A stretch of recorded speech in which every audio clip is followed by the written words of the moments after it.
Hi guys, sorry to interrupt your viewing, but please subscribe to the channel and like this video. Thank you. Thanksgiving at my mother's house has always had the same taste, something dry, overcooked, and difficult to swallow, even before the turkey hit the table. The house still smelled like cinnamon candles and white wine breath, same as always, and the fireplace crackled like a soundtrack for someone else's life, a fake cozy postcard you'd never send but always receive. I stood at the entryway for a second too long, coat still on, boots damp from the walk up her freshly power-washed driveway, and listened to the laughter from the kitchen. My sister's laugh, specifically loud, deliberate, with that rehearsed kind of ease that made you forget how sharp she really was underneath all the charm. Mom spotted me first. Her smile was all teeth and tension, the same one she used for HOA meetings and when the bank teller recognized her. "There she is," she said, wiping her hands on her apron like I might have brought something contagious in. "You're late." I wasn't. Not really. I'd walked in at 4:15, same as every year. But it never mattered. With Mom, I was always off by something: 5 minutes, 3 pounds, 1 diploma. "Traffic," I said, shrugging off my coat. "You know how the 405 is." She didn't. She never left her gated community unless there was a charity brunch or Danielle was giving a TED Talk or whatever the hell she was up to lately. "Oh, Danny's already here," Mom said, tossing that name at me like a velvet glove with a rock inside. She got in early. Said she wanted to help set up. Of course she did. Danielle had a way of showing up early to the story and still getting the final word. I could already hear her voice drifting in from the dining room, narrating some trip to Belize with Jason, her second husband, the one who never seemed to blink. He was the kind of man who wore a blazer to a barbecue and called it elevated casual. I stepped into the kitchen and there they were, the cast of characters that never changed, just deepened in their roles over the years like a family sitcom that forgot to quit after season 3. Danielle, in cream cashmere and pearls, her makeup flawless in that I didn't even try, way, smiled like she'd won something. Jason was already on his second glass of Pinot Noir, chuckling along to a joke that didn't have a punchline. Dad was leaning against the far wall near the pantry, arms crossed, gaze fixed somewhere just left of the conversation. He did that a lot, lived just to the side of things, always listening, never interfering. Mom ushered me to the counter like a stray cat she wasn't sure was house-trained. "You can help with the rolls," she said, handing me a dish towel. "Not the turkey, not the stuffing of the rolls. Something store-bought, something unimportant, something you could burn and nobody would notice." I smiled, nodded, and folded the towel over my forearm like I was some kind of waitress at a retirement home dinner theater. For the next 40 minutes, I moved like a ghost through a house I knew too well. I helped pass plates, refilled the cranberry sauce, complimented the linens I'd seen at HomeGoods 2 weeks ago. Nobody asked about my job. Nobody asked how I was doing. They asked if I was still in that thing with computers, which was how Mom described my business. She didn't know the name. She'd never asked. When I'd bought a house last year, no one came to see it. When I landed my first 7-figure contract, I toasted with my cat and an overpriced bottle of champagne from a bodega on Vine. But Danielle? She got applause for switching to oat milk. At some point, Mom brought out the good china. That meant we were officially transitioning from the casual phase to the performance part of the evening. This was where the questions started, the gentle jabs, the subtle pecking order. "Jason just made partner," Mom announced like he'd cured cancer. Danielle blushed and waved it off, saying it was just a formality, which was her way of bragging twice in one sentence. "And of course, Danielle's app is launching in Q1, Mom added, sliding another scoop of mashed potatoes onto my plate without asking. I looked around the table and realized something important. Every single person here thought they knew who I was, the quiet one, the late bloomer, the one who never quite got it together. But what they didn't know, I'd built something bigger than all their titles combined. I just never invited people to the show who couldn't handle the spotlight not being on them. Danielle glanced over and smirked. So, what's new with you anyway? She asked, the same way you ask if someone's still single. I caught Dad watching me from the corner, his face unreadable. Mom leaned in a little too eagerly, for covering, lips pursed like she was holding back the urge to give me advice I never asked for. Jason swirled his wine and pretended to care. I took a deep breath and smiled, setting down my napkin just so. Nothing big, I said, watching the candlelight flicker in Danielle's earrings. Just hit a few goals I'd set for myself. Quiet ones. I looked right at Mom when I added, I don't usually invite people who don't want to see it. Silence. Pure, thick, tension-slick silence. Even the cranberry sauce seemed to freeze mid-slide. Mom blinked. Danielle's lips parted like she was about to say something but didn't. Jason stared into his wineglass like the answer might float to the surface. And me? I just smiled. Because I knew what was coming next. I'd planned for it. I'd rehearsed it. I had stacked the deck, laid the bait, and now the show was finally beginning. Let them squirm. Let them wonder. There's a moment right before someone says something cruel that feels like the air itself gets sucked out of the room, like all the oxygen has decided it's not worth sticking around to witness what's about to happen. That's what it felt like, not just silence, but silence with its hands wrapped around your throat. We'd gotten through the turkey, the potatoes, the second bottle of Pinot, and even a story from Jason about a business trip to Seattle that had absolutely no point, but still took 7 minutes to tell. I thought, just maybe, we'd get through it all without the usual blow to the ribs disguised as maternal concern. But I should have known better. I always do. Mom reached for the butter dish, didn't even look at me, and said, "So why do you think you've never been as ambitious as your sister?" Just like that. Casual, like she was asking if I wanted more gravy. No warning, no setup, just the scalpel straight to the bone. Danielle didn't even flinch. Jason smirked like he'd just watched someone slip on a patch of ice. Dad looked like he wanted to shrink into the chair cushions, but then again, he always looked like that. I didn't answer right away. I let the question hang there, ugly and uninvited, floating above the roasted Brussels sprouts and stuffing like the ghost of every slight that had ever passed over this table. I looked at Mom first.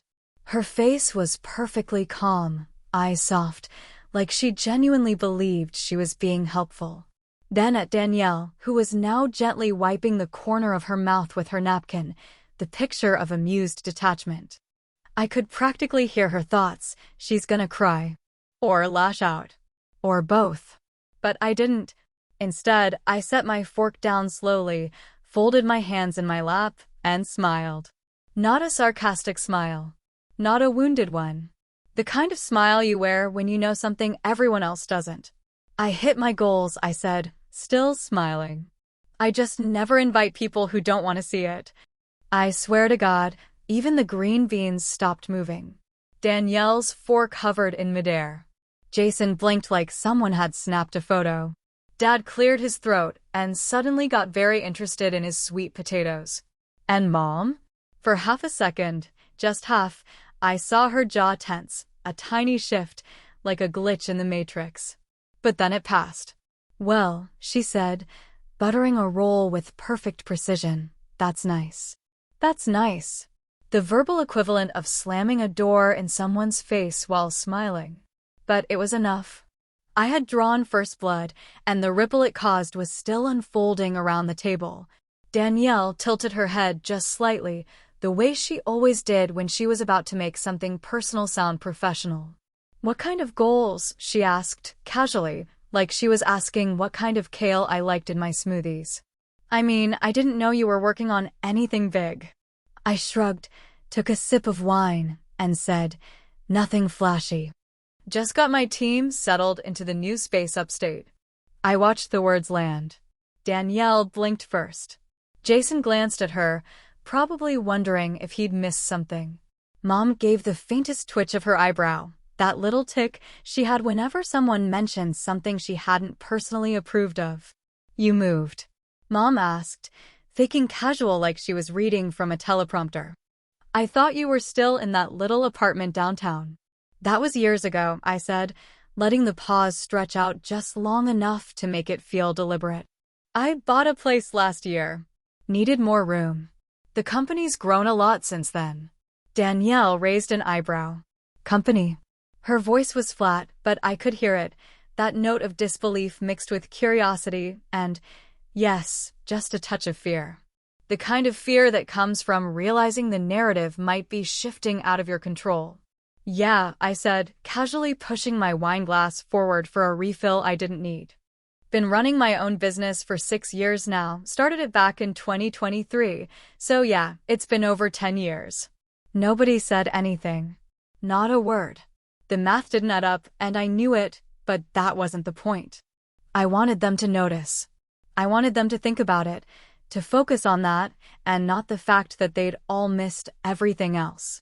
It was bait, and I was dangling it. Jason finally spoke. What kind of business?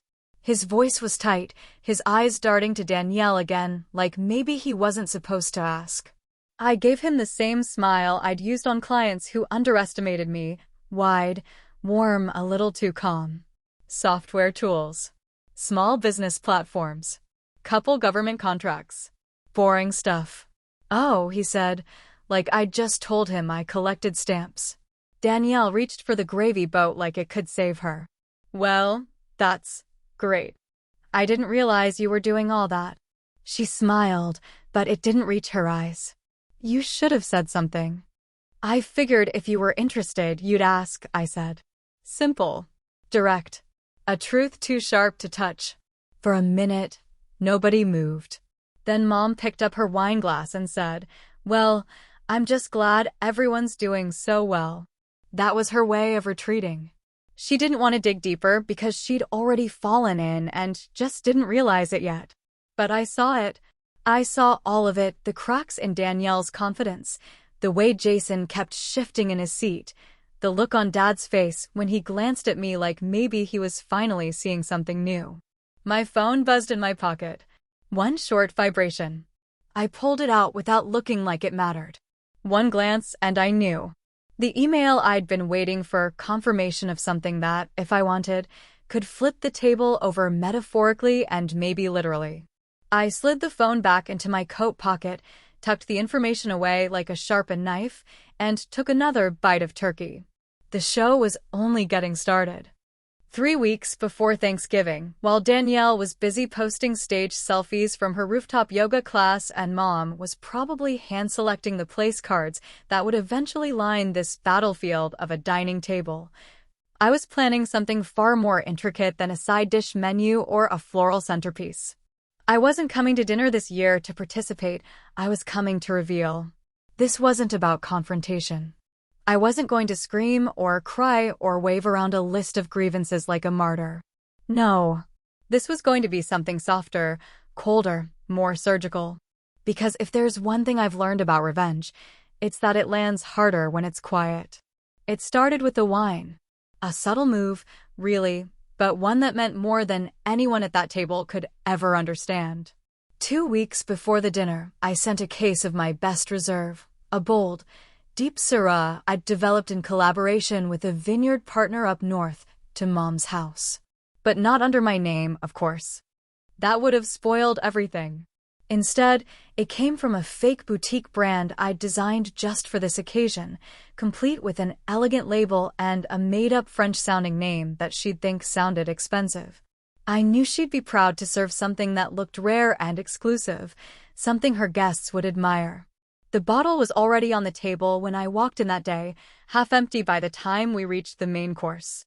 I watched them sip it, compliment it, swirl it around in their pretentious crystal goblets, never realizing they were literally toasting their own ignorance. But the wine was just the start. The real move was who I invited. Technically, Mom had extended the invitation to everyone, but I nudged her, suggested she include a couple of friends of the family, people we'd known for years, but hadn't seen in a while. I made sure one of those people was Erin Shaw, a name Danielle hadn't heard in a while, though she'd spent quite a bit of time trying to make sure no one ever heard it again. Erin used to work with Danielle back when her precious startup was still alive and clawing for investors. They'd been close, until the scandal, the one Danielle carefully buried before it ever reached Mom's wine-soaked ears. The thing about Erin is, she doesn't forget. And she doesn't forgive. Erin arrived with her usual charm, a soft smile and a bottle of Prosecco, and Mom welcomed her like some distant cousin from a family branch she didn't quite remember, but was too proud to admit it. Danielle flinched when she saw her, just a flicker, but I caught it. Jason didn't. Jason was too busy laughing at his own jokes and trying not to obviously check out Erin's legs. He's not subtle, not even on holidays. At one point, while Danielle was in the kitchen pretending to help with the gravy, Jason leaned a little too close to Erin, said something about networking that made her raise an eyebrow. I filed it away. Just another thread. During dinner, Danielle lied. Bold-faced, smooth as glass. Told everyone her new role was Chief Strategy Officer at a wellness tech firm in Palo Alto. She named the company, too, a name I recognized from a Google alert I'd set months ago. The company had been acquired, yes, but not by choice. It folded under pressure from legal scrutiny. I knew that because I'd paid for the damn court documents. Danielle wasn't chief anything. She was consulting for the same PR firm that helped her scrub the story in the first place. It would have been funny if it weren't so insulting. And still, nobody asked. Mom beamed with pride. Jason nodded like he'd memorized the script. Dad sipped his wine and stayed silent, as always. I could have spoken up then, but it wasn't time yet. No, I wanted someone else to peel back the first layer. Let it come from the outside, where Danielle couldn't control the narrative. So I waited. And I watched. Toward the end of the meal, when everyone was full and warm and loose with drink, Mom decided it was time for a toast. She always does this, some sentimental speech about family, about gratitude, about how blessed we are. It's usually harmless, but this year, as she raised her glass of my wine, she turned to Danielle and said, "And to my beautiful, brilliant daughter, who's always making us proud, may your new company bring you the success you deserve." Danielle smiled like a politician at a donor dinner, all teeth and polish. She lifted her glass and then Erin spoke. "Oh, I didn't know you were back in tech," she said, sweetly, her voice light as chiffon. "Last I heard, there was still a pending investigation with the SEC. But that must be cleared up by now, right?" Silence.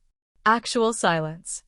Not the kind where people pause to think, but the kind where everything stops because no one knows what the hell just happened. Danielle's hand froze mid-toast. Jason blinked, confused. Mom tilted her head in that baffled, brittle way, trying to decode what she'd just heard. Erin just smiled and sipped her wine, then turned to me and said, "This is really good, by the way. You have excellent taste." I met her gaze, held it, and offered a small, knowing nod. Because she knew. And now, so did someone else. There it was, the first layer peeled. The first real crack in the mirror Danielle had spent years polishing. And the best part? I hadn't had to say a single damn word. The thing about tension is that you can't always see it building, but you can feel it pulling at the corners of every word, stretching smiles just a little too wide and making laughter come out hollow, like a cough disguised as amusement. That dining room, bathed in soft chandelier light and the flickering shadows of half-burned taper candles, had transformed from a place of performance into something raw, something brittle enough to snap with the weight of a sentence. Danielle's posture had started to shift, little by little, from confident lean to careful containment, as though she could hold herself together by pure will if she just clenched her jaw hard enough and refused to blink too fast. After Erin's mistaken comment about the SEC, a thick, sour quiet settled into the table, like a fog that nobody wanted to acknowledge. Danielle didn't answer immediately. She did what she always does when she's cornered, which is stall with a polished non-response. "Oh, you must be thinking of someone else," she said with a light laugh that barely covered the edge in her voice. "There's so much gossip in this industry." She glanced at Jason, clearly hoping he'd jump in, and he tried, God bless him, he tried, but his timing was awful. He reached for his glass of wine, knocked it over in his hurry, and sent a dark red arc of Syrah flying across Mom's cream linen table runner. It soaked in fast, blooming like a bruise, and nobody moved for a second. Jesus, Jason, Danielle snapped, louder than she meant to, and that was the moment. That right there, when everyone stopped pretending. It's fine, Mom said quickly, getting up for napkins, her voice tight with forced patience, the way it always got when the image cracked and she had to scramble to patch it before anyone noticed too much. But the wine stain was there now, bleeding quietly into the fabric, and even though she was trying to mop it up, nobody was really looking at the table anymore. Aaron smiled, not cruelly, not gloating, just the way a person smiles when they know they've opened a door and now they're curious who's going to walk through it. Funny, she said, leaning her chin into her hand, because I was just talking to a friend who said they were still trying to get their money back from your last venture. What was it called again? Vital Glow. Danielle froze. It was a single beat, but long enough. Her eyes flicked to Mom, then back to Aaron. I wasn't in charge of finances, she said, and her voice had gone flat, too flat to pass for calm. I was advisory only. Now the conversation had teeth. Jason sat back in his chair, one hand still on the stem of his overturned wine glass, as if gripping something fragile might make the ground beneath him stop shaking. My mother, meanwhile, had stopped dabbing at the stain and just stood there, holding a handful of wet paper towels like they were evidence in a case she didn't want to solve. I took a long sip of my wine, slow and deliberate, then looked at Mom with the softest voice I could manage. You remember when you were telling me you invested in Danielle's company last year? How proud you were. The room inhaled. You said it was a chunk of your retirement savings, right? Silence isn't always quiet. Sometimes it feels like the floor just gave out underneath everyone, and no one knows where to land. Mom's eyes flicked from me to Danielle, and I saw it, the flicker of fear. The realization. She hadn't heard a word about the company folding. She hadn't been told that the website had quietly gone offline, or that the emails to their support team had stopped getting replies, or that Danielle had moved on, rebranding herself as a thought leader in a different space with a whole new fake title. Danielle's voice cracked when she finally said, "It wasn't like that." But she didn't deny it. You told her it was stable, I said, and now my voice was still soft, but something in it had shifted, not angry, just surgical. You told her you had it under control. I didn't know it would tank, Danielle snapped, and now she was unraveling, grabbing at the ends of the rope she'd spent years braiding into a noose she'd always assumed she'd never wear. Things change, okay? The market shifted. You mean when the investor sued for misrepresentation? Aaron offered, not even trying to hide the gleam in her eyes now. Jason stood up, muttered something about air, and walked out toward the kitchen, or maybe the garage, or maybe just anywhere that didn't involve this table and the growing pile of secrets collapsing under their own weight. Mom sat down slowly, as if the chair was the only thing still holding her up. Her face was pale, and for once, she didn't have a response. Not a single platitude, not a single scold. Just silence. I glanced toward Dad, who hadn't said a word in 20 minutes, and found him already looking at me. There was something different in his eyes this time, not disappointment, not surprise, but maybe something closer to recognition. Like he'd finally heard the part of the story I'd been telling with my silence all these years. He didn't smile, didn't nod, didn't say a thing. But I didn't need him to. Danielle stood up. Her chair scraped hard against the floor, the sound sharp enough to slice through the thick air. "I'm done," she said, her voice shaking. "I'm not doing this with you." She looked at Mom, waiting for backup, but none came. Then she turned on her heel and walked out, heels clicking against the tile like gunshots. Mom stared after her, motionless. And I just picked up my fork and took another bite of sweet potato casserole. I wasn't finished. Not yet.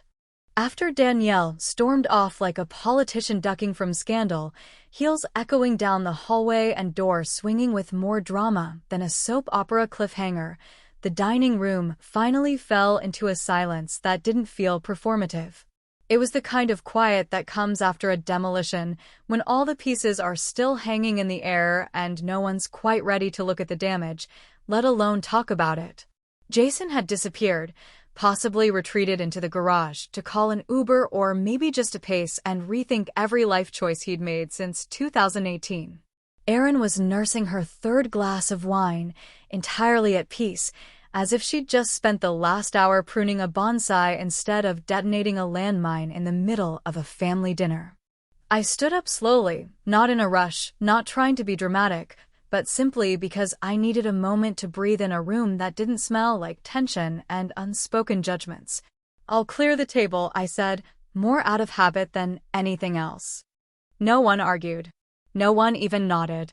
Mom sat statue still, hands clenched in her lap, staring not at me, not at the wine stain, but at the empty chair where Danielle had been seated moments before. Maybe she was still waiting for her to come back, to sweep in and smooth it over with some half-truth and a carefully designed apology. But not this time. That story arc had ended, and the next chapter was already beginning. I stacked plates, scraped leftovers into compost, rinsed the silverware under cold water, and watched the gravy swirl down the drain like everything else that used to matter in this house. I moved slowly, not because I was tired, but because there was something incredibly satisfying about being the one in control of the cleanup after the storm. For once, I wasn't the one explaining or apologizing or making myself small to keep the peace. I was the peace. I was the damn storm, and the eye of it too. When I brought out dessert, it wasn't store-bought or wrapped in plastic like the ones Mom usually kept just in case someone wants something sweet. No, this was my pecan pie, the recipe I'd perfected over years, the one I made every fall and never brought to Thanksgiving because it was never on theme. I placed it in the center of the table on the same linen runner now permanently tattooed with red wine regret, and sat down without saying a word. Dad reached for a slice first. No hesitation. He cut it clean, took a bite, and closed his eyes like he was trying to remember something important. When he opened them again, he looked at me in a way he never had before, not just like he saw me, but like he recognized me, the way you recognize a truth you've been circling for years, but never quite faced. "I always knew you were the sharp one," he said, voice low, not meant for Mom or Erin or anyone else, just for me. It was stupid how much that hit me, like a punch wrapped in velvet. I didn't cry, didn't choke up, but something inside shifted, something old and tired and worn from too many years of being overlooked. I nodded once, more acknowledgement than thanks, because it wasn't about the words, it was about finally being seen. Then, without fanfare, I walked to the buffet and brought out the final touch, another bottle of wine. Identical to the one on the table earlier, same label, same elegant gold foil wrapping, but this time I placed it right in front of Mom and waited. She blinked, confused at first, then leaned forward to read the fine print under the brand name. And then I saw it, the moment she realized. My name, printed in serif font beneath the label, as the founder and principal vintner. A product of my company. The wine they had all praised without knowing who made it, the bottle they had complimented as world-class, the one they'd sipped while toasting a lie. That had been mine all along. She looked at me, then back at the bottle, then at Erin, who raised an eyebrow but said nothing. "You made this?" Mom asked, her voice cracked in disbelief. I nodded. "I own the vineyard. Launched it last year with part of our software revenue. It's small but doing well. Sold out our first run in under 2 weeks." The look on her face wasn't anger or pride or even shame. It was disorientation, like she'd just realized she'd been reading from the wrong script in the wrong play for years. "Why didn't you ever say anything?" I picked up the knife, slid it through the flaky crust of the pie, and served a slice onto her plate. Then, with a calm so thick it could have been chilled, I said, "Because ambition doesn't need applause. It just needs a plan." And with that, I poured myself a final glass of my own wine, leaned back in my chair, and let the silence do the rest. The room didn't explode. Nobody screamed. Danielle didn't come back. Jason didn't suddenly appear with an apology or an alibi. Aaron left quietly after dessert, offering a hug that didn't feel performative and a thank you that actually meant something. Mom didn't speak for the rest of the evening. She sat there, staring at the pie, at the bottle, at everything she'd missed. Dad patted my shoulder once on his way out and whispered, "You didn't just show them, you taught them." But I didn't need the lesson to be understood. I didn't need validation. I needed distance. As I stood outside under the cold November sky, wrapping my coat tight and breathing in the sharp air like it was the first fresh breath I'd taken in years, I heard the door close behind me. I didn't look back. There was nothing in that house I needed anymore. Not their pride, not their permission to be more than the quiet one in the corner. Some bridges need to burn. Because some homes are never worth going back to. And some women build empires in silence. Let them wonder where the smoke came from.